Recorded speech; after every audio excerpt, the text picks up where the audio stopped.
Hey, my Legion, how y'all doing today? I'm here today to review a movie called The Void. And like John Walkowitz was saying, no, it doesn't have anything to do with Greg Robb's band, The Void.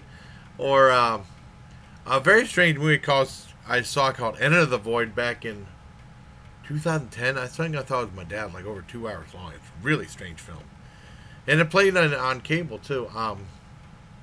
No, this is on Netflix right now, and it was like Indiegogo Kickstarter campaign thing. I guess I remember I heard about it way back in August 5th when Chris Stuckman did a review of it. I never heard of it before.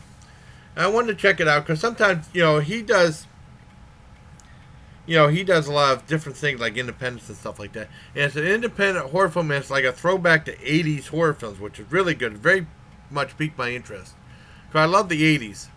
And it's like a throwback, like he said, like the body horror, like movies like The Thing. And also, even John Walkowitz said it had like H.P. Lovecraft or Lovecraftian influences to it.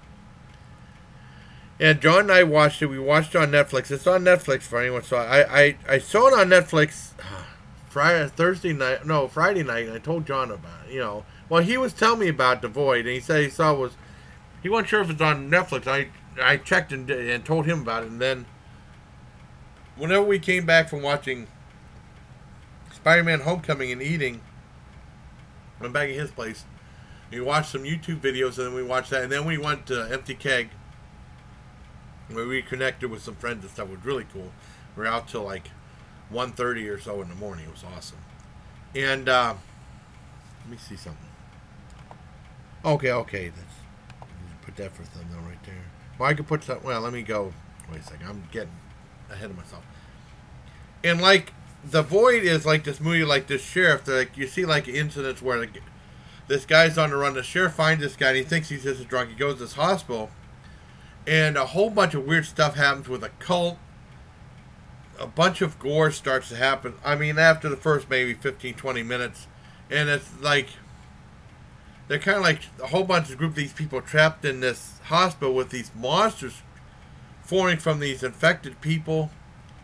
A whole bunch of really neat stuff happens. They don't explain that much, and it's really a good time. They showed like a clip of when that one guy was in the hospital talking to the intern. They showed clips of Night of the Living Dead, the original George Romero, almost a George Romero movie from the 60s, from 1968, the year I was born, a black and white one. And in ways, they had like some references to that because it was these people trapped with all these things happening outside, but there was stuff happening in the hospital too, and they had to fight to survive. Everyone did, and it was very, very good, very intense, pulse pounding, and it was like I said, return to 80s horror. Practically, it was a practical. Mostly all the effects were done practically, very little CGI, maybe a little green screen, or effects with the sky and stuff like that. Basically, lots of gruesome gore. I mean, if you're into that, I mean, in the 80s horror, like The Thing and Hellraiser and stuff like that, I think you'll really like it.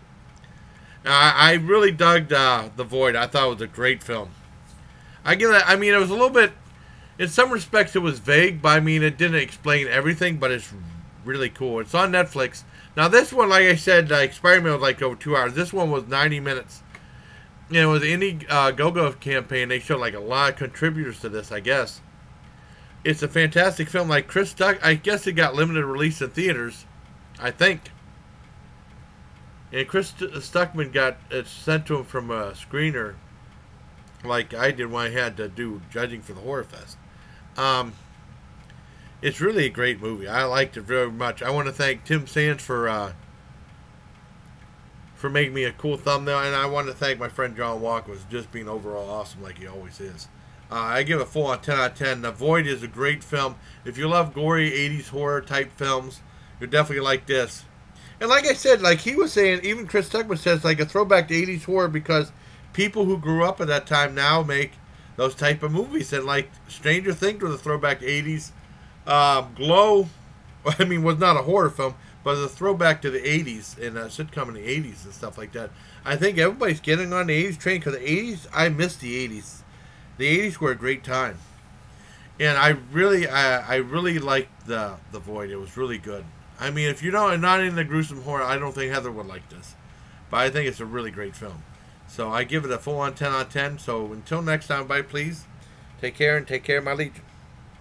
Great film. Like I said, when I do movie reviews, I don't do spoilers. So I give you an idea of the movie and what are my thoughts on it.